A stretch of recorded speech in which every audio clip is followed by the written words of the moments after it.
you earlier explained confidence in your vice president. Yes. If your team came back and showed you data that she would fare better against former President Donald Trump, would you reconsider your decision to stay in the race? No, unless they came back and said, there's no way you can win. Me. No one's saying that. A few moments later. Breaking this hour, New York Times reporting donors have told the largest pro-Biden super PAC that roughly $90 million in pledges are now frozen if Biden remains at the top of the ticket. But this may only be the beginning. Reports claim a coordinated Democratic rebellion is set to unfold during a brutal 48-hour stretch for Biden. An 18th Democrat lawmaker just called for Biden's exit 90 minutes ago. There are polls and that make it impossible for him to win. Before that news conference, the New York Times was reporting that longtime Biden confidants are trying to figure out how to tell him it is time to go. We don't know if anything he said or did last night changes the calculation.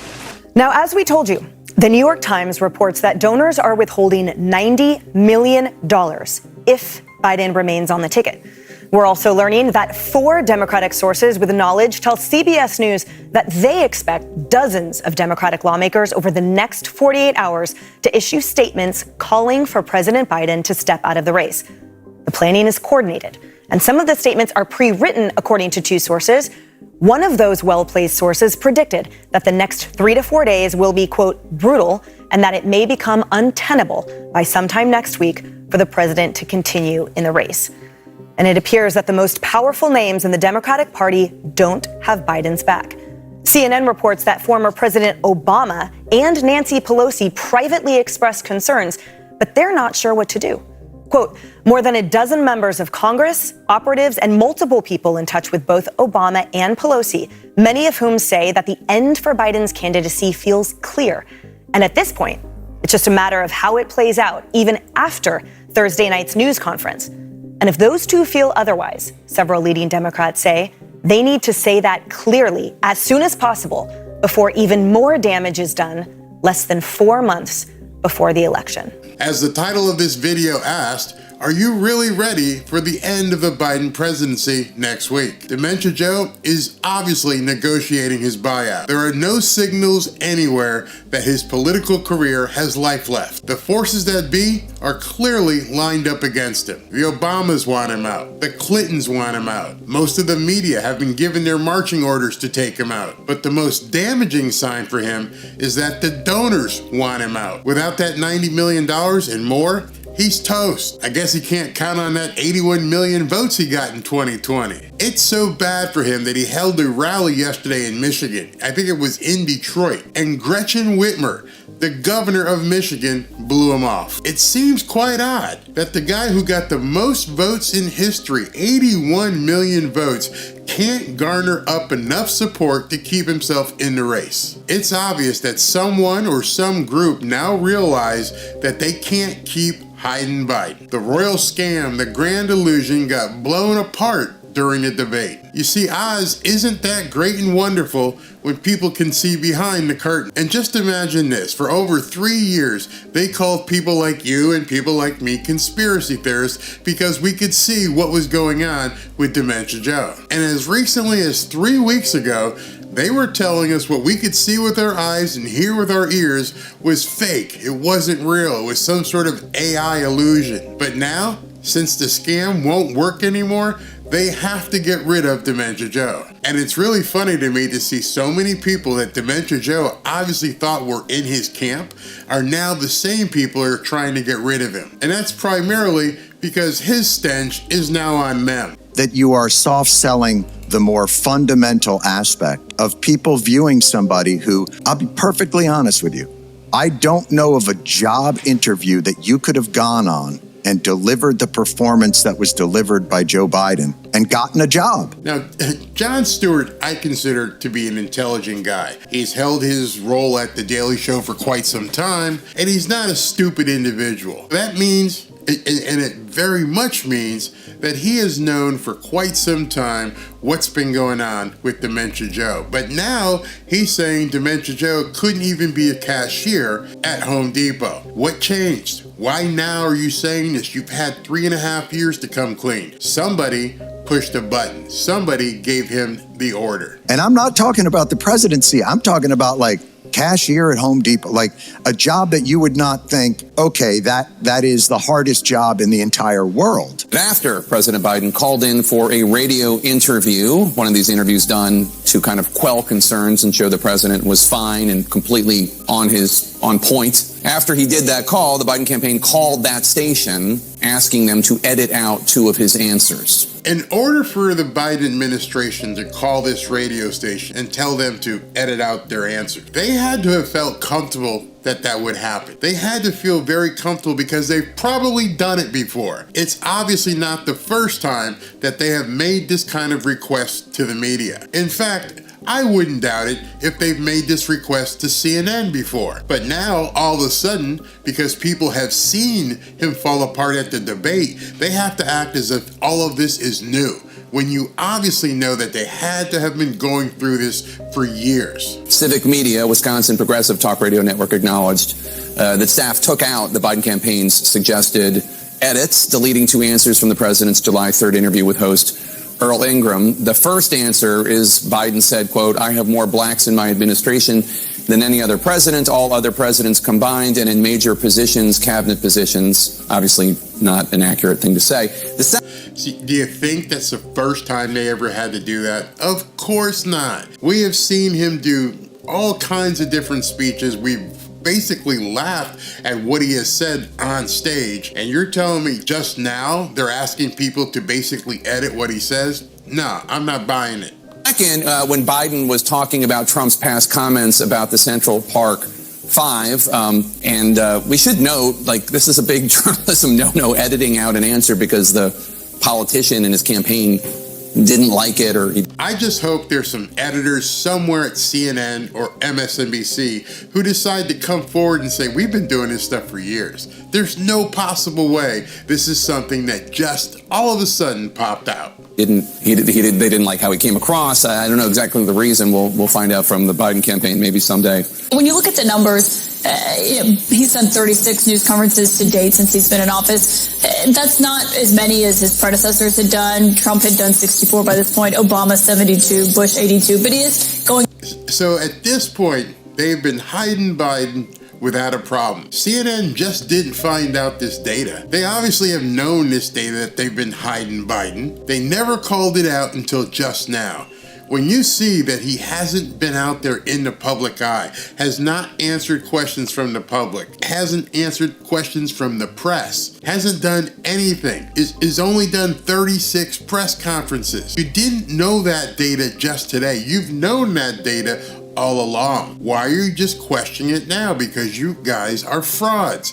You guys are trying to pull the wool over the American people's eyes. You've been complicit. But now, all of a sudden, you have to basically reveal this data. To be speaking tomorrow. Yep. How high do you think the stakes are for that press conference tomorrow? Look, I don't think we should set the stakes too high. Don't set things too high. Let's lower the bar for the most important job in the world. Can you believe somebody actually is saying that? We don't want to set the bar high for the President of the United States. We don't want to set the bar high for the leader of the free world.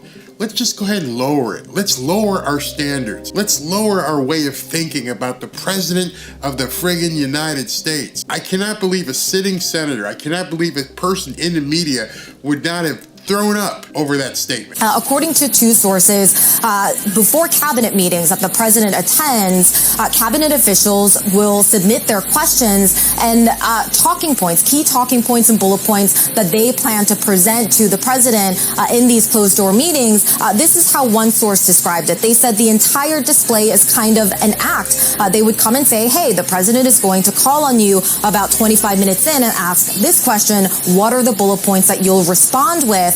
Now, the White House's defense has been that is standard practice for any.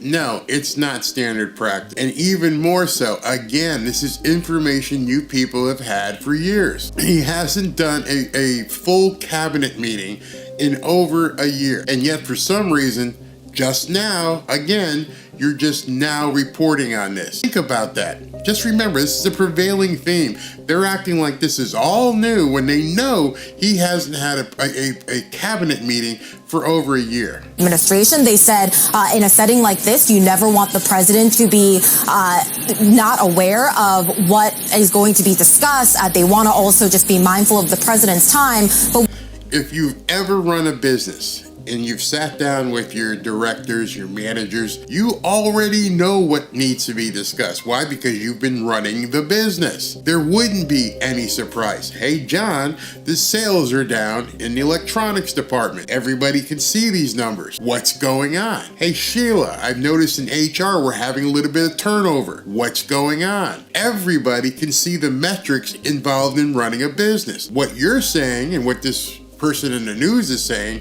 is that they told her that he didn't want to be surprised. My question is, how in the hell would he be surprised? You're running a large business. You're the CEO of America. How are you surprised at what might be talked about in a meeting with your directors and managers? Unless, of course, you're not running the company. That's the question these people need to be asked, because anybody running the company would already have that data. we also spoke with sources from the Obama years who said in the cabinet meetings for former President Barack Obama, those were never this meticulously scripted. Is the White House and the campaign ready for this moment, which is news is breaking every hour about the president and about your campaign? Are they ready for this? Because the last 3 years, I don't want to say have been easy because they're never easy, I know, but they've been nothing like this. Whose fault is that? You just admitted what the problem is. The last 3 years have been nothing like this. So of course they're not ready because they're used to you guys treating them with kid gloves. So right now, everything is basically off kilter because you guys, the media, haven't been doing your jobs. It's that simple. Everybody else can see it. Everybody else has watched press conferences with Karine Jean-Pierre. You people who are supposed to be journalists haven't been doing your job. So of course they're not ready. It's so interesting. It's an interesting question because it's like, what does it mean to be ready for it, right? I mean, they have to be. They don't really have another choice. I think the question is, what is the plan moving forward? And I think 99% of them don't know the answer to that question, right? Wait. How could they not know the answer to that question? What is the way moving forward? You've been in office for 3+ years. You're supposedly experienced, except for maybe you're not. Maybe you are indeed a DEI hire. Imagine running a business for 3.5 years. I keep using a business analogy. And your staff not being prepared for a sale. Your staff not being prepared for complaints and returns and refunds. Number one, you got a bad staff.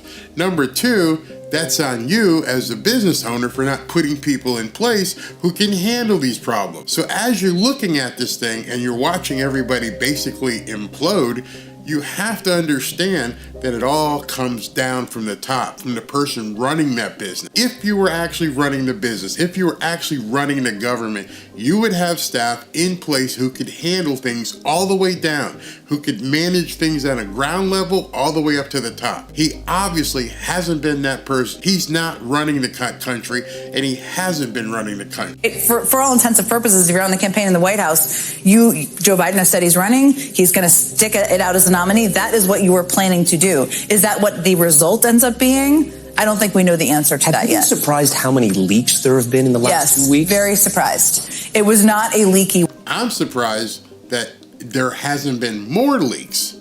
I'm surprised that people were able to be tamped down and kept in place for 3.5 years and haven't blabbed. What that tells me, again, is that these people answered to somebody else. You see, their loyalty was to somebody else. And once that loyalty was basically said, do this, now these leaks are running rampant. White House when I was there. And that shows you the frustration and disappointment and anger, which is and maybe lack of loyalty, concern, and maybe concern. I think that what Nicole points out about the reality about polling numbers for incumbent presidents and the real history of that versus what President Biden said, which was not actually factually accurate as far as I can tell. So what she's saying here is when he said, nobody shows me the data, it doesn't exist. That's not what it says. What Rachel Maddow is saying here, something I thought is they're not showing him the real data, but they're showing somebody the real data. And Rachel Maddow, who's been a reporter on MSNBC for quite some time, and she probably has a Rolodex pretty big, she's seen the real data. That's worrying because it makes me worry that the president is being given information about his political standing that may not be based in reality. Imagine that. The president is being given information that's not based on reality. From where I come from, that's called a lie. So they're lying to the president. Why would anybody be lying to the president? Unless, of course, it was on a need-to-know basis, and Dementia Joe wasn't one of those people who needed to know. Maybe sunnier than is real. We are learning tonight that throughout the course of this week, as we've seen the public words from former Speaker Nancy Pelosi, we're learning that she has had a private conversation earlier this week with former President Barack Obama. They have talked about this matter. We do not know exactly the contents of that private conversation, but we do know, talking to a variety of Democrats in a news story just posted moments ago, Isaac DeVera and I talked to many Democrats who are looking to Pelosi and Obama to sort of find a way out of this infighting and crisis that has dominated the Democratic Party. Now, they have intentionally given the president his space and his time on this, but we have seen Speaker Pelosi's very carefully calibrated words. But the new information we are learning that she has had a conversation, perhaps more than one of them, with Barack Obama. Of course, this is very fraught for former President Barack Obama. He has a friendly and loyal relationship with President Biden, but it's also a searing one dating back to 2015 when he urged him not to run for president then against Hillary Clinton. That still hangs over all of this. I'm told he does not want to be too assertive. He does not want to push too much. But it is clear that many Democrats are looking to them to sort of find a way out here. And in response to those comments from George. Now, this is the funniest thing to me. George Clooney, who is supposedly a friend of Dementia Joe, has completely eviscerated him and cut him off at the knees. And listen to the response, the incredibly obtuse response from the Biden camp. Clooney, Jake, a campaign official who attended that Los Angeles fundraiser, tells me that George Clooney left 3 hours before the president. So clearly, the gloves are off. I watched Jake Tapper just come back and go, what? Jake. But what does that mean that George Clooney left 3 hours? What's the point? The point of that is to suggest that Biden's stamina is better than Clooney's, and Clooney didn't have, eyes on the entire event. That's the response to the Clooney op-ed. Okay. Kayla Tashi, thanks so much. Appreciate it. Karen Finney. Yeah. Okay. I'd love to talk to you. I will. I know this is your favorite topic. Look. They don't know what to say. At this point, it's ridiculous. That was the response from some 20-something staffer in the White House. Joe's completely lost control. People are laughing at him. They're laughing at his staff. They're laughing at their responses. That's the most high schoolish thing I've ever heard from a presidential office. He left 3 hours. Joe's got more stamina than George Clooney. Said no one ever. It just seems like every day is going to be like this with people saying he should drop out. People that are Democratic Party stalwarts. George Clooney gets nothing out of this. What does he gain? The only reason to do this. He didn't gain anything. He was told to write that New York Times op-ed piece. Just because he feels like he needs to convey this. Yeah. How does this end? No words whatsoever. So let's just stipulate to the facts that this is not good. This is bad. Let's just say the obvious, right? Okay, thank you. His issue is not a one-off cognitive test. His issue is that he's super old. He is an obvious decline from when he ran in 2020 and from when he served as vice president. And no test is going to reverse what we've seen. No, there's no test whatsoever. It is a downward spiral. It's not going to get better. But as I've said in many of my videos, it's not a broken arm. It's not a pulled hamstring. It's not going to get better. It's completely downward slope. The reason he's having so much trouble with all this is because he spent his entire career getting used to his own largely fabricated personal narrative being successfully covered up by the same media who's now throwing him under the bus. This is disorienting for him. This is the first time in his life that his personal narrative is not being covered up, either by Democrats or by media looking the other way. This is the look at Ana Navarro. She's supposed to be the Republican on the panel, and she's just looking with her eyes there like, what do you mean? When every single day on The View, she does nothing but cover for Dementia Joe. First time we've seen on full display the truth of Joe Biden. They have covered this up for so long, and it's a scandal. As you heard that one guy piping in there, they don't want to hear it because it's a self-incriminating fact. You have been covering up for Dementia Joe for 3.5 years, and now that stench is on you. That stench is on your entire career because everybody knows. Everybody can go back and watch reruns of The View. Everybody can go watch reruns of MSNBC. Everybody can go watch reruns of CNN and even Fox. And they realize now that every single one of you, all of you, not one or two here or there, the entire media has been gaslighting America. It's completely been ripped off. The Band-Aid, the curtain's been opened. You people are slimy, and you should never, ever be trusted. Your opinions should be completely disregarded by everybody from here on out. It's just pathetic. Let's continue. And Biden campaign insiders are admitting he needs to drop out. Biden's approval rating just cratered to 32%. This is what one top Democrat told me. They said everyone who expresses any level of suspicion or contrary views, they call everyone and they beat the out of them and say, stay on message. If anyone is contrary to what the Biden administration says, stay on message or we'll beat the S out of you. That's very weird, to say the least. CNN reports that Pelosi and Barack are huddling up about Biden's future. People close to both say the end for Biden's candidacy feels clear. It's just a matter of how it plays out. They think our old boss, Barack Obama, is orchestrating the push to get Biden to drop out. The New York Times wrote that Mr. Biden's advisors think that David Axelrod and the Pod Save America bros are, quote, operatives who worked for a cerebral, cool guy president and never understood the world, according to the scrappy kid from Scranton. You have... Now, this is funny. These guys run a podcast as well, and they have been tied into the Obama camp for years. He was a speechwriter for Obama. He knows exactly what's going on. And now you're taking swipes. You want to take a punch at people in the Obama camp? You really want to do that?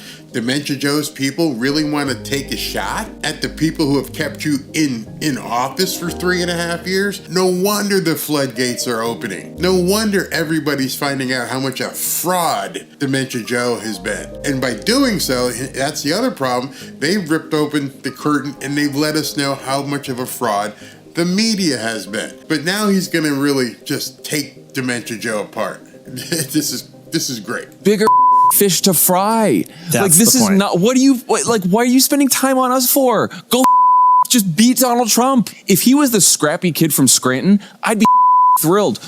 And here, the scrappy guy from Scranton. He couldn't scrap with anybody right now. And these guys who are just podcasters, who were speechwriters for Obama, they're calling out Dementia Joe. They're calling out the Dementia Joe staffing.